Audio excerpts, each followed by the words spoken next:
Hello guys, it's already evening at the first day at ESL Frankfurt and I have the pleasure to talk with G. Hello G, thanks for accepting this interview. How are you? I feel pretty sad, but generally I'm fine. Okay, sad because of course the loss here, but you started the tournament with Aloha and he actually didn't play in the last day, right? Last days before this, he didn't have time. Um, hadn't played last days in general. We weren't expecting ESL to invite us to play here, so before that we were playing a lot of scrims and qualifiers to different lands. So basically we were playing every day during like several weeks. So we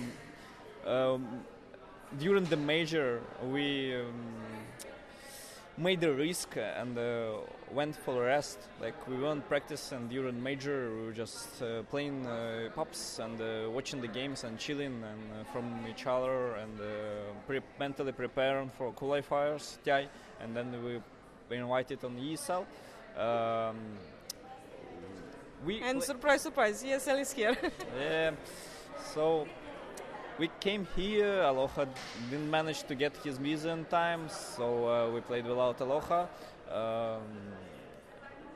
We drafted a bit different with Kizu, not because something is wrong. It's just the change in the roles again, and we just tried some new things for us. And then Aloha came. This best of three, we tried to play more that we were playing with, but still. The Dota is super competitive, and every single tournament the new hero comes and you actually need to step up with this hero pool and basically play everything so you can actually use everything you can. And now we lacking some heroes too, but we had the courage to actually play with them against Navi, especially Rikimar. We haven't practiced with it, so we lost, but it's still fine. It's a learning process. Speaking of heroes and everything, we just had this 687 big patch, and right after the Manila 688 with a lot of buffs and everything, do you think that will influence the meta from what we saw to Manila? It won't actually change the game a lot. Like some heroes got small nerfs, and that buffs that were given aren't so important. But maybe Shadow Demon, one of those heroes that will be actually picked a lot, just because it's really suits the current meta and good against the heroes are picked right now. And by himself, he's really buffed, but. I haven't enough time to actually test it with my team because we are not scrimming, and I can't see him often on official games from the other teams, so I can't actually, think about him, analyze this hero. My knowledges right now are not enough, but I'm looking forward for this hero. Yeah. He seems good, but you need to practice it before deciding. Okay.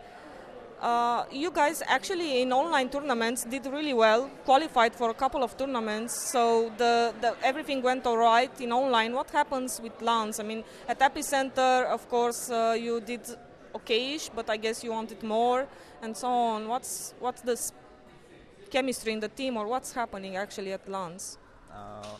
On Epicenter, we were playing with the same roles like before, and after Epicenter we actually changed roles. Aloha Dance went from the 4th position to the 1st one, and Finji got back to playing support, and Yoku went to offlane.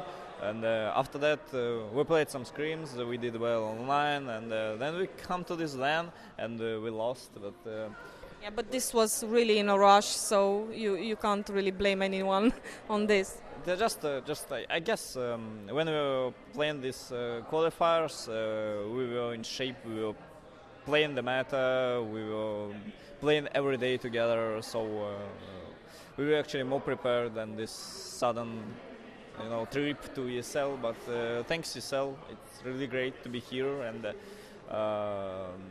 at least I enjoyed the games we played, even though we lost some of them. It's still, this competitive spirit.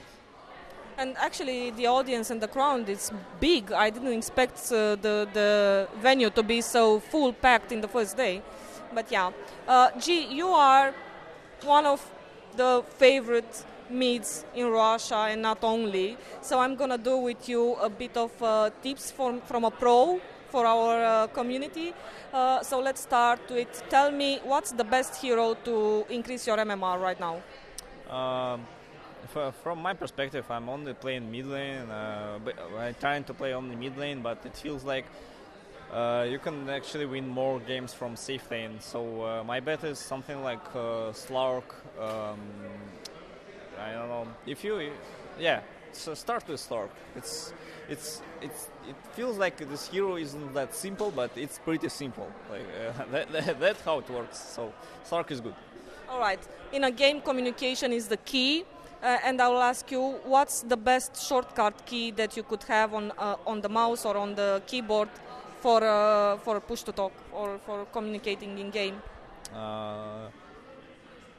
Again, from my perspective, push to talk button is important when you're playing matchmaking with the people that you actually don't know. So you can't be sitting in some Skype or TeamSpeak, it's not possible, so you actually need to communicate. But this button shouldn't be prioritized over your actually gaming performance. Like if you really need this hotkey to use item with it, you better put whatever it's more common for you. So you will feel comfortable, that's the important thing. Because if you want to be better, if you want to competitive, you eventually you won't need this, push-to-talk hotkey because you'll be in Skype, TeamSpeak, or Mamba, or whatever. But in matchmaking, just choose one that you don't need, but it's simple to it's close to your finger. It's simple to use. That's how simple it is. That's how I'm choosing hotkeys. Okay, now how do you manage to not kill the couriers? What should be the fast commands for delivering items and so on? Nowadays there are a lot of good, interesting keyboards and mouses with different keys on them. It's pretty simple to use these side buttons on the mouse. Mm-hmm. If you want, you can use them. Mouse 4, mouse 5? Mouse 5, 4, even more there, even more. And the keyboards, there are actually some extra buttons on some keyboards. So I don't know how they called, but I guess you can use them too if you like this. I think it's the macro bar, from the. I'm talking about this, if you're actually liking the buttons, especially if you're playing on legacy case.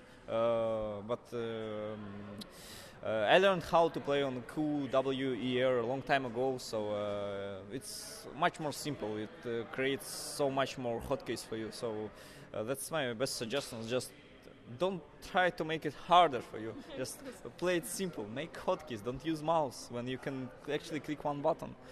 True. All right. It's really late here in Frankfurt and your team is waiting. Thanks a lot for this interview. I hope to see you doing really well at the qualifiers. By the way, before wrapping, when do you start boot camping? Just after ESL, we will go for a boot camp. We were planning it before we got invited on ESL, so nothing changed for us. We just go.